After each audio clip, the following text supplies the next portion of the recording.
Yes. So it was a little bit tongue-in-cheek in picking the title, because for us, we've been in this space for a number of years, so it's pretty old hat. But we're also seeing that a lot of people out there in the market now, it's moved from some of the hype or just discovery phase of trying to work out what is a blockchain into something now where most people know. Of course, not everybody's had that hands-on experience or actually dealt with it in the work sense, but we're seeing that, it's no longer necessarily as fringe as it was, say, 2-3 years ago. And as a technology, it's also maturing as we're seeing the likes of Microsoft and IBM put a lot of resources into this space. For me, we had the blockchain conference last week, which was a good attendance.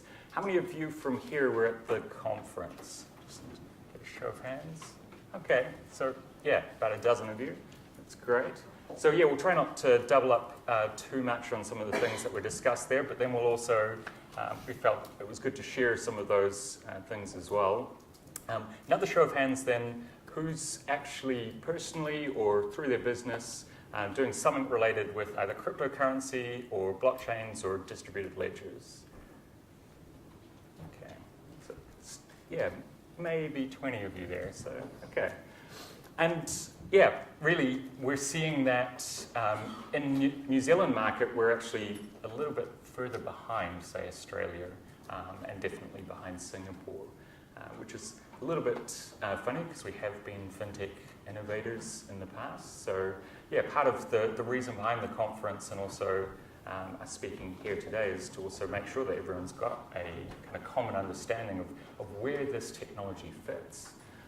The previous speaker, Jesse, kind of touched on a little bit of how platforms are coming, right? And there's potentially disruption there. From my talk at the conference last week, I was focusing on what comes after the platforms. In my view, that's protocols. So as a blockchain presents a way of actually just transferring value or data, as it may be, it's not always about a value or a token these days. A lot of it is data-driven. And so, it's a way of doing that via a protocol that means you don't get the concentration of power in a platform. So it's potentially something that can even then disrupt the platforms that are currently disrupting. And so from a New Zealand perspective, we've still seen fintech or financial service providers are kind of exploring this space. One notable is KiwiBank through their KiwiBank FinTech Accelerator, have a startup in there that's dealing with remittance to Samoa and the Pacific Islands. And we're excited to see that almost evolving in public and actually getting more perspectives and inputs into it. Also point out that with 4 of our big banks being Australian-owned, a lot of the innovation is actually, we're almost sitting on our hands going, well, let's wait for the teams over in Sydney and Melbourne to do their thing and then just hand us something that's nice and neatly wrapped as a product. And I think it would be a shame if we continued in that path, because there are some unique things that I think New Zealand should be bringing to the table. So with that, I'll hand it to Stephen. Perhaps you want to talk a bit more about some of the things you've seen wider across Australia? Yeah, so it's important to, I think, understand where this technology is headed. And I see it going in 2 different directions. And the first one is the top-down, being integrated into legacy systems to help increase different institutions' bottom line. So banks are starting to look at it for asset transfers, for identity management, so that they can instantly verify people's identity in real time for cross-border payments. These are certainly great use cases for the technology, and one way in which the technology is headed. Then the other direction is the grassroots, bottom-up, using the technology in ways where we haven't been able to do things before. And we'll talk more about that at the later talk, but at some point there's going to be a collision, and that is where the disruption is going to happen, and where a lot of business as usual that we know of today will no longer be usual, will no longer even exist. So it's really important to identify that this is the way the technology is evolving. So I think that looking at the use cases within the banks, within different financial institutions, they are moving at a slower pace than the bottom up where they're building it from scratch. And so we're seeing banks piloting different projects. ING just piloted essentially a smart contract for commodities or oil, all on a blockchain. So we're starting to see the different financial institutions play around with different use cases, but they haven't really applied it into their entire business model. And that is something that it requires lots of infrastructure and lots of development. And so we're in that development phase right now, where the technology is behind the scenes. So you hear a lot about the hype and you hear about what it can do, but it really, a lot of the work are developers behind the scenes trying to make that happen. So, blockchain technology is a 5 to 10 year development in terms of how we're going to see the outcomes. Hopefully, if we do our jobs right, nobody outside of technical scope will really have to use or know what the word blockchain means. The end user, all they have to know is that they're sending money from one person A to person B. They're buying or selling their house. They can buy or sell their house on their phone. They can rent their car for an hour. And what they're using are smart contracts on the blockchain. So we're starting to see that dematerialization of assets, and it's a long process. And for looking at how banks are developing this, it's really in the discovery phase, putting together work groups and research teams and testing the waters. So there's still a lot to be done, but if you're not learning about the technology, if you're not at least trying to send or receive some kind of blockchain-based digital asset to understand how it works, then you might start getting behind, because once it's here, and that will really affect the people who have not been working on this behind the scenes, because they will be left in the dust. They will be the companies that get disrupted. So how many people here have a blockchain-based asset? A couple of people. Bitcoin, how many people own Bitcoin? Okay, not too many. Okay, well, so yeah, what about Ether? Does anyone own Ether? A couple people? Not too many? So yeah, I would highly encourage you to look at the various digital assets. A big one that's I'm sure you've heard about is Ripple. Ripple is a blockchain that is now, the market value is now $15 billion, where Bitcoin's market value is $28 billion. And Ripple is essentially a gateway for banks to transact money internationally. And so it has a lot of funding from banks, and they've had a lot of useful test cases on Ripple. So I highly recommend buying $5 worth of Bitcoin or Ether or Ripple and seeing how it works, seeing how you can send and receive money. So the previous speaker, Jesse, talked about Bitcoin and how it's mostly speculative. and how it's mostly used for purchasing things like drugs. And I will disagree on that. So to give you some perspective, my salary has been in Bitcoin the last 2 years. I use it on an everyday basis. It's far easier to purchase something online with Bitcoin than take out my credit card and type all the numbers and type in all the details. So I would think that less than 1% of people actually use Bitcoin nefariously. And of course, that 1% give everyone a bad rep. But it's an amazing technology, and the technology is allowing banks to use it for rails to send and receive all kinds of value. So. Can I kind of jump in there? So I only knew I was going to be on this panel about 4 minutes ago, so I haven't actually prepared much. But a lot of what we do is education and helping people to understand what this technology is all about. And so we ran this conference last week, and we had 300 sold out. But I looked down the list afterwards, and there was quite some big omissions from big financial institutions who weren't there, and I was slightly blown away by that. I figured we've got these amazing speakers in this technology which is going to disrupt your industry.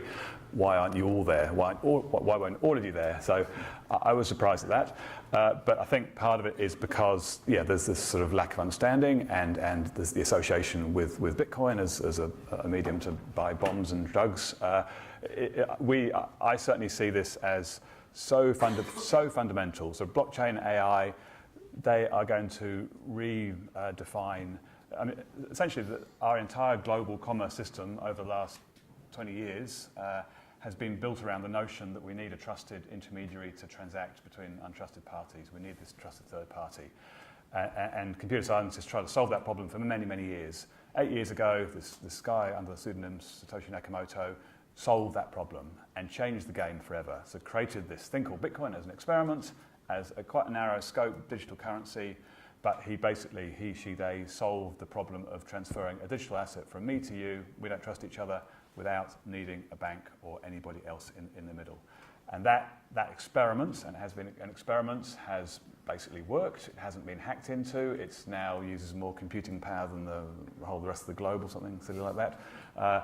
And Bitcoin is still there. But but essentially all it is a decentralized database, a peer-to-peer database, a big spreadsheet that anybody can add stuff into, but it's got these amazing properties of it's unstoppable, it's immutable, and it's not controlled by any single authority, no government, no organization in the middle controlling it. So these are the public blockchains, and Ethereum is kind of the next generation, which allows you to embed business logic into that blockchain as well, allowing you to execute code that nobody can stop. It's self-executing code. And then you take that, a whole new layer, you can build organizations, DAOs, distributed autonomous organizations, by combining lots of smart contracts into these evolving organizations. So it's going to fundamentally change the way society works, we believe. How quickly that happens, we don't know. But Ethereum, we had the creator of Ethereum, Vitalik, here, so I spent the week with him, and he's 23 now. He wrote the white paper when he was 19, a really interesting character. But Ethereum has 10x'd in the last 4 months. It's now got a market cap of 8 billion. It's gaining momentum quite quickly. And I also want to pick up on one of the points Mark was making there before we perhaps take some questions, because we want you guys to get a chance to understand a bit more. But just around that kind of who's showing up. We run workshops in partnership with Francis Valentine at Tech Futures Lab, and it's mostly the C-level executives. It's not the technologists or the people within business operations. It's the people at the top kind of going, hey, we've got this foresight. We can see this has potential for disruption. We want to actually understand it. But then they go back, the next day or the following week, and actually sit down with their development teams or their finance teams and say, hey, great, now I understand it. They've got hands-on, they've got some of that. And they hit kind of a brick wall within their own organization because they're like, I've discarded that already. Looked at that a few years ago. Nope, it's not going to impact us. And it's almost that tendency to kind of shut out things that you don't understand. And so some of these executives have then got us back into their organizations to run follow-up workshops to actually pull along some of the people who should be understanding the technology already and make sure that they're not just missing out on something that's potentially quite disruptive. It's a really hard transition for your average IT person who's lived in cloud services and moved it up into the cloud and traditional centralized databases to move to this crazy concept of having a database that isn't under your control. Another great definition for the blockchain is a database so secure that it can be made public. So a public database and the pros and cons of that. It's a major paradigm shift that is really hard to get through for most teams.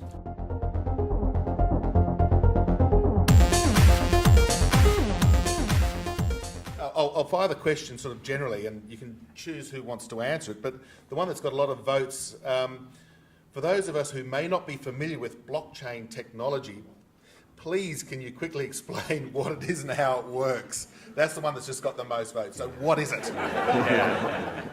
So I mean, Mark's given a few definitions there. I'd like to potentially, because it is so all-encompassing, I bring it back to kind of the protocol. And because there isn't just one blockchain, there's many, they can suit different purposes. It's kind of that trust protocol is one of the best ways to explain it, whereby any two parties can transact directly in a untrusted environment or an untrusted way. So you don't know exactly, or you don't have to have all the legal contracts or everything else in place to be able to trust that if you've come to some agreement, be that transfer of value or transfer of data, that the other party can't cheat you on that transaction because the whole rest of the network would know. And then if you do end up in a court type scenario, you've got all of this public auditable proof that it actually was you at a disadvantage from that. So if you can imagine a database, standard SQL database or a Google Doc spreadsheet, Excel spreadsheet. The Bitcoin network has used that as one example of a simple currency that we all kind of get. It's a long list of transactions. So if I give Paul a Bitcoin, and by the way, afterwards, if anybody wants some Bitcoin or some Ether, just install a Jax wallet and I'll give you some. So I can just hold up a QR code. I can transfer some cryptocurrency to Paul. I'm not giving him anything. I'm not transferring any sort of digital asset to him from me to you. All we're doing is both agreeing to update this spreadsheet, add an entry at the bottom of the spreadsheet. But this spreadsheet is an interesting spreadsheet because it's not controlled by Google or Microsoft. It's actually sat on 20,000 computers around the world, and it's replicated. That data goes into one computer, then it's replicated. Within about 10 minutes in the Bitcoin network, it propagates around the globe to these untrusted parties, these nodes on the network, these peers in the network. And there's no restriction on who can become part of this network. You can download the software and become a miner, or you can process these transactions yourself. So it's community driven, it's open source, all the rules behind the open public blockchains like Bitcoin and Ethereum are public, are verifiable by anybody. So Vitalik, the guy we had over last week, his team, when they release an upgrade to improve it, they can't force everybody to go that way. They have to sort of convince people. If most of the nodes in the network don't want to upgrade to that new version, it ain't going to happen. So it's not controlled by anybody. It's controlled by everybody, community driven. So it's got these unique properties in it. Yeah. Yeah, and the magic behind it was solving this math problem that allowed that ledger, that Excel spreadsheet, if you can imagine that, to be the same all over the world. So all the computers around the world have the exact same copy of this ledger. And when somebody adds a new entry into this ledger, the same entry is on all the spreadsheets around the world. It's the exact same. That entry cannot be changed or removed. So it's immutable by consensus. And that's the magic, is that it creates what I like to call digital scarcity.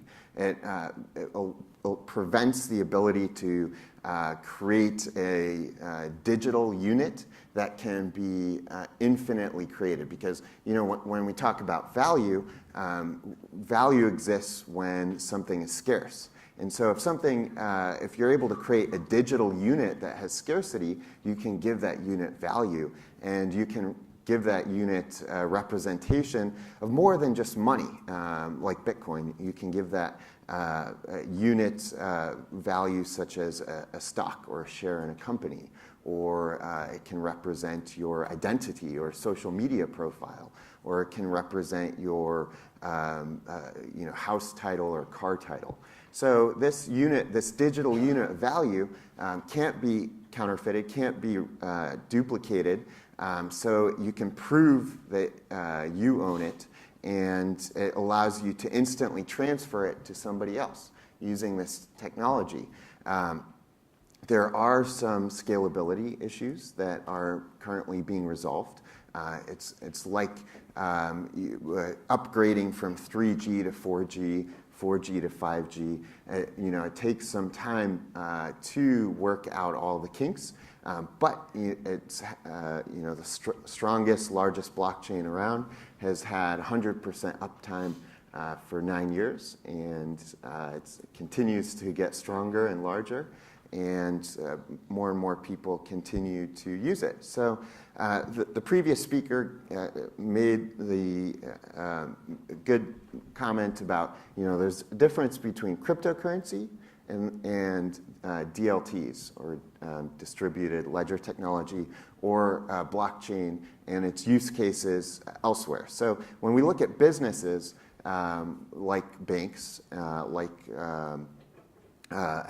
insurance companies, they are using the blockchain. They're not necessarily using cryptocurrencies, and they might be using a public blockchain or their own permissioned blockchain. But when you start looking at the attributes behind that blockchain, you need to understand what it is about the blockchain that is important. Once you start creating different consensus systems and making it a permission blockchain, you might remove one of the key features of the blockchain being immutable or unable to change that ledger. So it's really important to understand what you're looking for from a blockchain. And you hear everyone saying, "Oh, I want to go start my own blockchain." Well, why do you want to start your own blockchain? What are the features you're looking for? If it's security and immutability, then maybe creating your own blockchain isn't necessarily the way to go. The questions are coming thick and fast, and thank you everybody for the questions and voting. I think we've got more than a dozen, so we'll put them on the website after, if we don't get to them all now, which I don't think we will. The one that's got the most votes is, some of the perceived risks associated with cryptocurrency are extremely high volatility, transaction delays, and malicious activity. This is the question. Why should the mainstream take the leap towards that technology? Yeah, so I don't think the mainstream needs to leverage all of what the technology is providing. Already we're seeing that there can be a link between some of the private and public blockchains. So if you need that global computation and you need that global ledger for a particular use case, more so on remittance, or where it's much harder to establish trust, say parts of Africa, Middle East, or even and China, sometimes it can be hard to transfer that value. So then that's potentially a use case for the global kind of a Bitcoin or Ethereum-based ledger with some of those limitations or risks.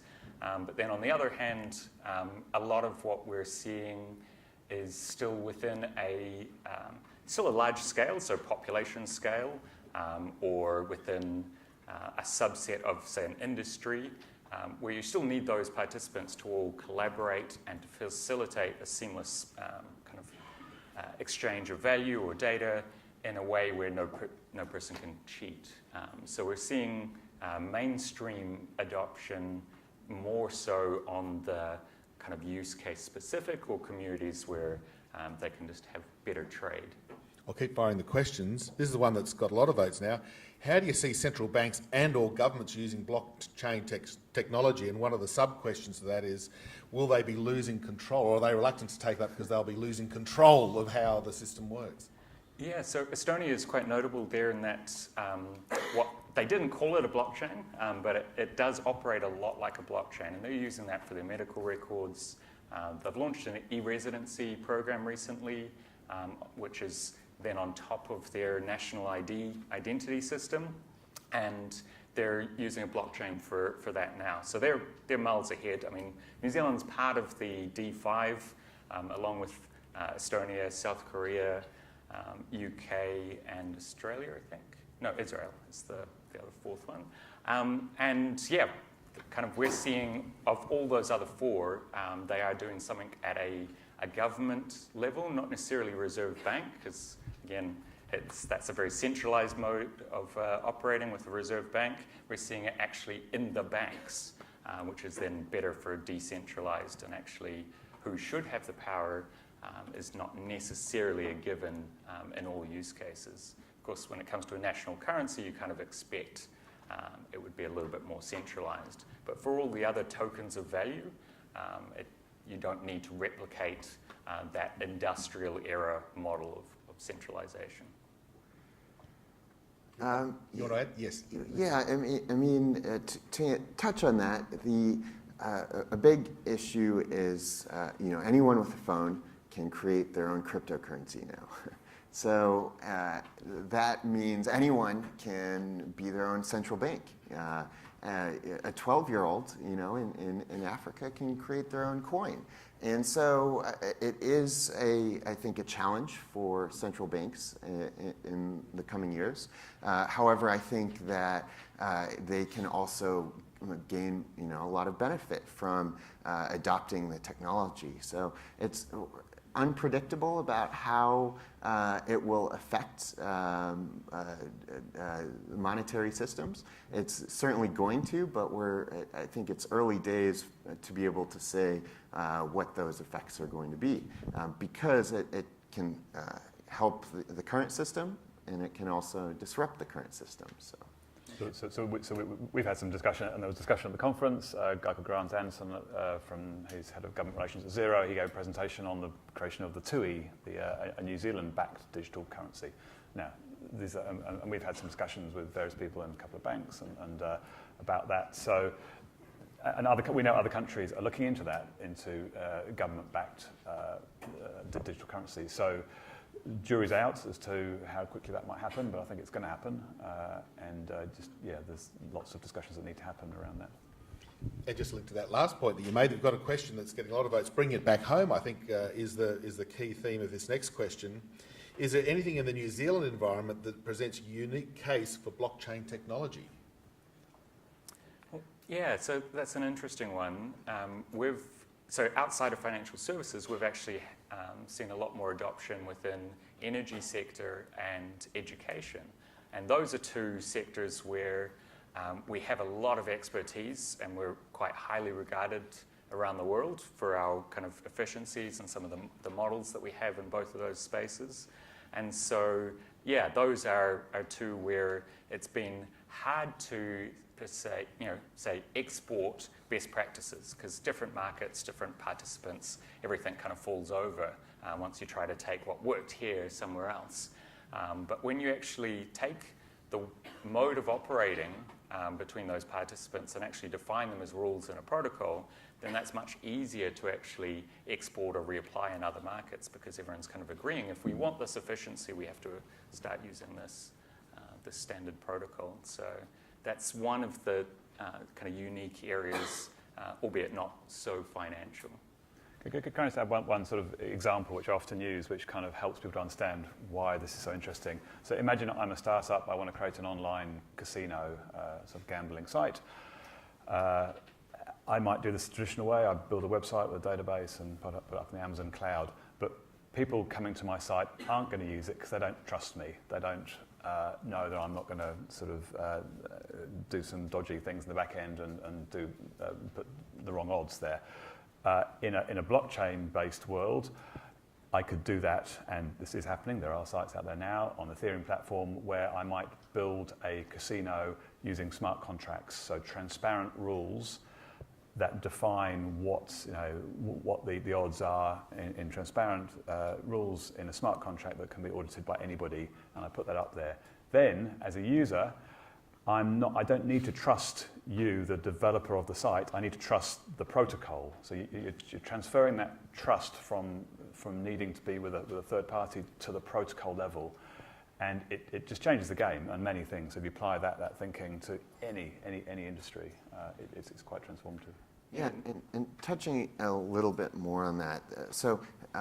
Financial use cases are a small sliver of what blockchain technology can be used for. So it is being used a lot in the financial space, but it's a small sliver of its capabilities. And so, as Paul touched on, in New Zealand, we probably will not be a leader in the fintech space around blockchain technology. That's being led in places like Singapore and the UK.